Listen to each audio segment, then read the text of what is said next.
Both the French Revolution of 1789 and the Russian Revolution of 1917 began as uprisings of hope, and both spun into tragedies of blood. In Paris and Petrograd, the people surged into the streets demanding change: liberty, equality, fraternity in France, peace, land and bread in Russia. Each republic toppled centuries of monarchs, Louis XVI in France and Tsar Nicholas II in Russia. But each found the new order beset by violence. In the swirl of crowds and cannons, liberty's promise became terror's reality. This is the story of how two great revolutions ran wild, of their causes and first spark, of mobs and martyrs, of Robespierre and Lenin, of Napoleons and Stalins, and of how, through blood and chaos, France and Russia finally rose from the ashes. By the late 18th century, France was a tinderbox of inequality and debt. A lavish court at Versailles lived on exotic fruit and gold, while peasants starved on rye and saw their taxes double. Enlightenment thinkers whispered all men are born free, but kings still lived like gods. In 1789, the Estates General met for the first time since 1614 as the treasury emptied after costly wars. Cries of "no taxation without representation" echoed in the glittering halls. The royal regime seemed out of touch. Ordinary peasants bore crushing obligations like unpaid labor, the corvée, and tithes, while noblemen and clergy paid nothing. Starvation and anger simmered. In short, the revolution's spark was the outrage of hungry, taxed people, forced to fund the king's opulent court while living on crust. A century later, Tsarist Russia was built on a similar injustice, though in different clothes. By 1917, Russia had barely begun industrializing. The vast peasant mass had only just been freed from serfdom, 1861, but still lived in grinding poverty. The fall of 1916 found Russia in World War I, and her people wore rags and went hungry as the army bled on European battlefields. Corruption and incompetence at the top, from Tsar Nicholas II's failed promises to Rasputin's shadowy influence, meant even the small reforms of the 1905 revolution, like a parliament, the Duma, were quickly annulled. By winter 1916-17, bread riots blazed in Petrograd while soldiers mutinied. Farmers and workers alike felt betrayed by an empire that had promised progress. Russia was, in a word, ripe for revolt. Both France and Russia faced crushing state debt and incompetent rulers, but the texture of their problems differed. France's crisis was largely economic and intellectual. Ideas of rights collided with an ancient regime. Russia's was military and ideological, a humiliating defeat in the Russo-Japanese War, 1904-05, and the strains of modern war made plain the inefficiency of monarchy. In each case, the people's anger coexisted with high ideals. French revolutionaries invoked Enlightenment rights, while Russian revolutionaries turned to Marxist slogans. In that sense, the two revolutions were ideological sisters. Both aimed to smash the old order. But as we shall see, both also warped into horrors. The actual ignition points came from the common people. In France, the first great flash was the storming of the Bastille on July 14, 1789. Parisians panicked at rumors of an aristocratic coup and stormed a medieval fortress to seize its gunpowder. That dramatic act, still celebrated as Bastille Day, lit the fuse of revolution. One narrator calls it the symbolic start of the French Revolution. Word of the Bastille's fall spread. Peasants rose in the great fear, burning feudal records and forcing nobles to flee. Within months, France abolished serfdom and drafted a Declaration of Rights. Anger turned the October 1789 Women's March on Versailles into a direct threat to the king himself. By summer, the monarchy was shattered from within. Russia's equivalent spark came in February 1917, March on the modern calendar. Unlike France's sudden Bastille moment, Russia's street uprisings unfolded over days. Hungry women marched for bread. Striking workers joined them. Soldiers in Petrograd's garrison were called to quell the crowds. Some opened fire, but others refused, even giving flowers to protesters. Authority crumbled. On March 12th, the Tsar was forced to abdicate, ending 300 years of Romanov rule. With the revolt of a broad cross-section of Russian society, including his own soldiers, Nicholas stepped down, a National Geographic account confirms. A provisional government took power, promising reforms and continuing the war, but already a new revolution was brewing. France's and Russia's first fires had different faces. In Paris, it was the Bastille prison and the tennis court oath, symbols of royal authority overthrown and national unity asserted. In Petrograd, it was the empty palace of the Tsar and the Provisional Duma, symbols that centuries-old autocracy could be overthrown by a crowd of factory workers and soldiers. But in both capitals, the result was the same: Kings lost their power, and a vacuum of leadership and hope opened up. The street cries were uplifting: bread, freedom, change. Yet something was about to go very wrong. Once the old rulers were down, each revolution entered its darkest hour. In France, the new republic meant war on all sides. Austria and Prussia saw revolution as contagious, and fierce internal dissent. In August 1792, a mob even stormed the Tuileries and arrested Louis XVI. By January 21, 1793, France had regicide. Louis XVI was executed by guillotine. But the threats only grew. Radical Jacobins, led by Maximilien Robespierre, took over the government. They proclaimed, "Terror is the order of the day," determined to crush any enemies of the revolution. For a grim 10 months, suspected traitors, nobles, clergy, even other revolutionaries, were hauled before hastily convened tribunals and sent to their deaths under the blade.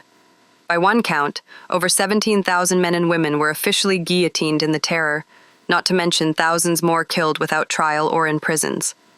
Ordinary citizens could be swept up for a wrong look, a whispered comment.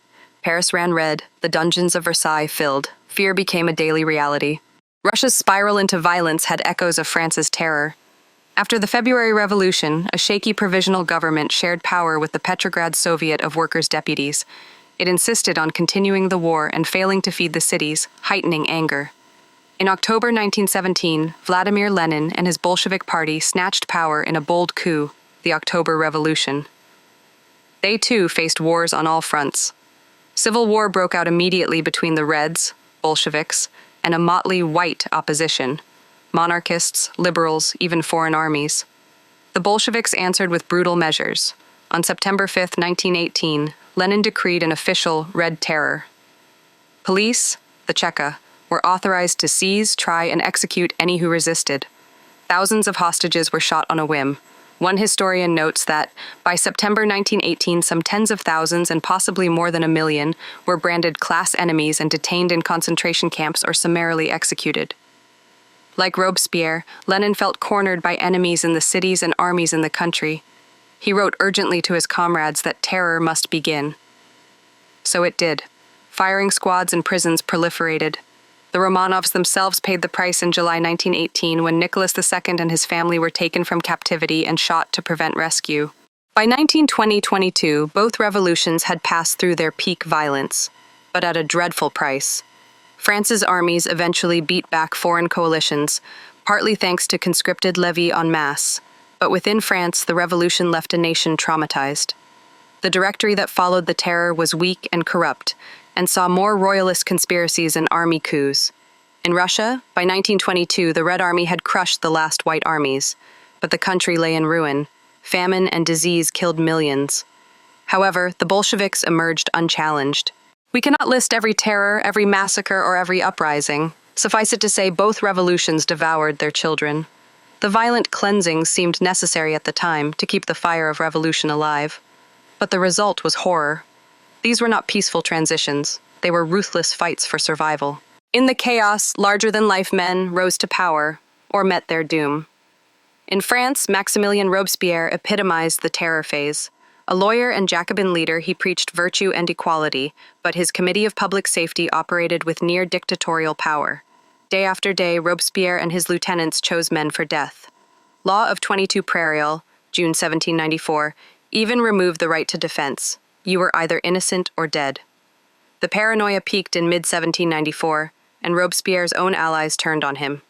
In July 1794, the feared incorruptible was arrested and guillotined, ending the terror. Out of Robespierre's collapse stepped another figure, Napoleon Bonaparte, a charismatic young general. A Corsican who had shot royalist rebels on a street barricade in Paris, Napoleon saved the Directory, France's weak government, from revolt in 1795. By late 1799, he did much more. In a bold coup of 18 Brumaire, Napoleon swept aside the failing Directory and declared himself first consul. He would soon crown himself emperor. Napoleon's military brilliance and authoritarian control gave France order after the chaos. He ended the revolution as we know it, replacing it with his own empire. However, the ideals of 1789 lived on. Napoleonic legal reforms and the spirit of nationalism eventually shaped modern France. Napoleon may have seized power, but he became also the symbol that even revolution could spawn an emperor. In Russia, a different great man story played out. but with the same tragic pattern. Vladimir Lenin had been in exile for years, but he returned in April 1917 to seize the moment.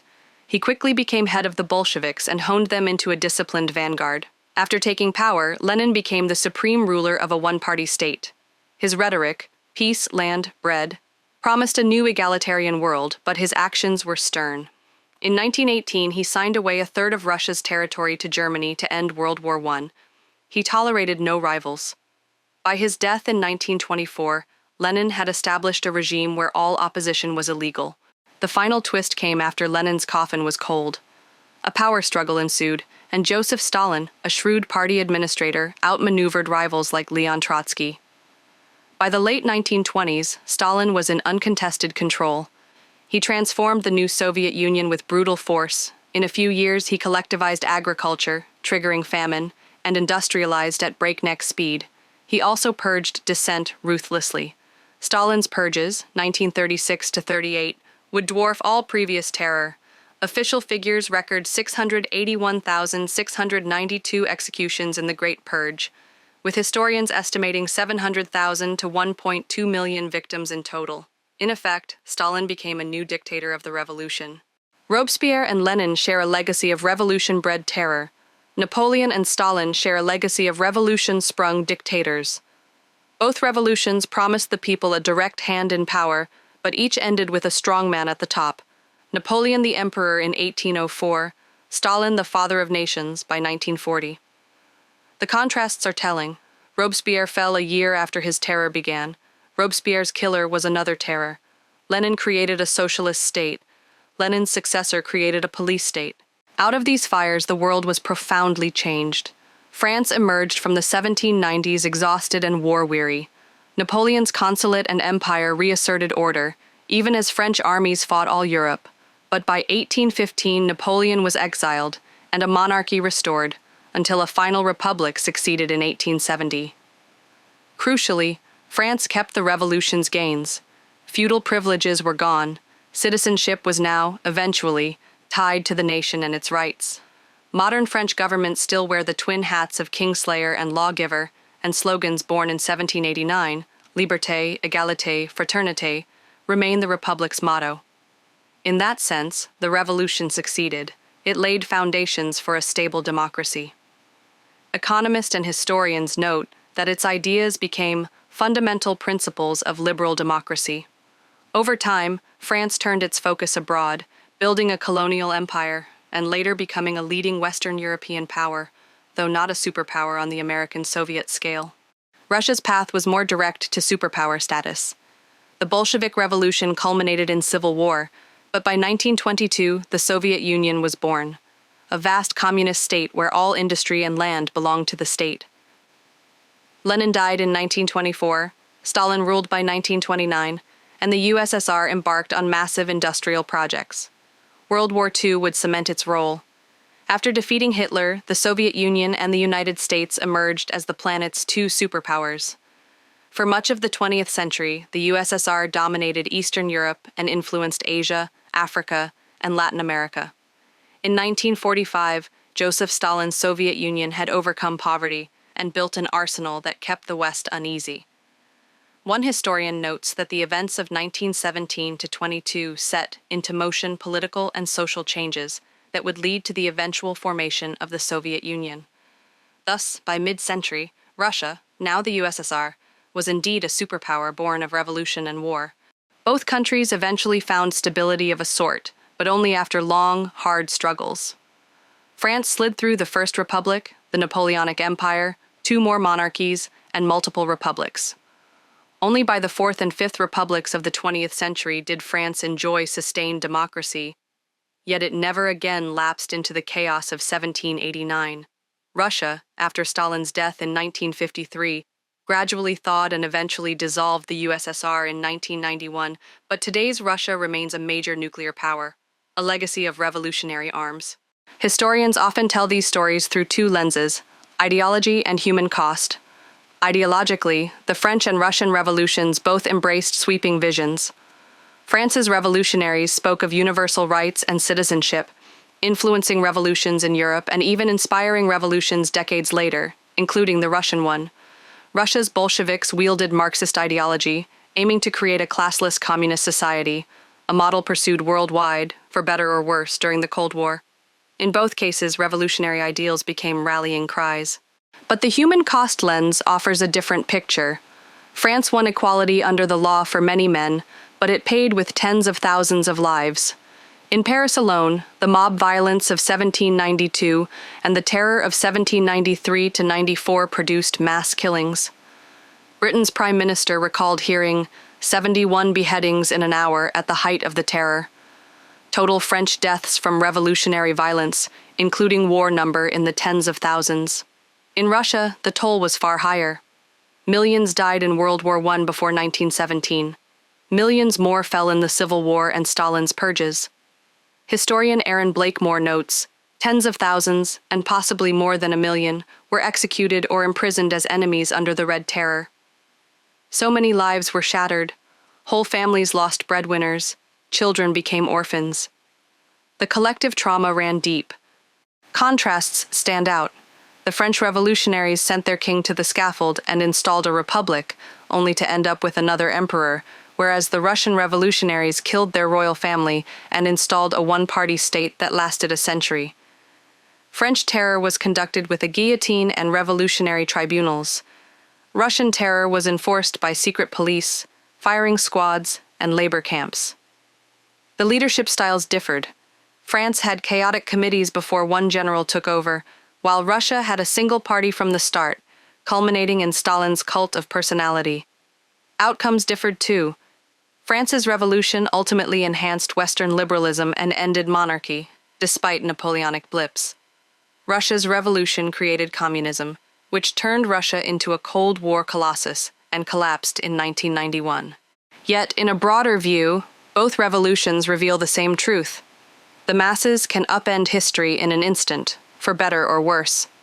The French showed Europe that an old regime could be swept away by the will of the people, even if it meant guillotines on the Champs-Élysées. The Russians proved that even a backward empire could be transformed into an industrial superpower with the force of revolutionary zeal. Both countries wanted a new order, and they got one, but only after years of horror.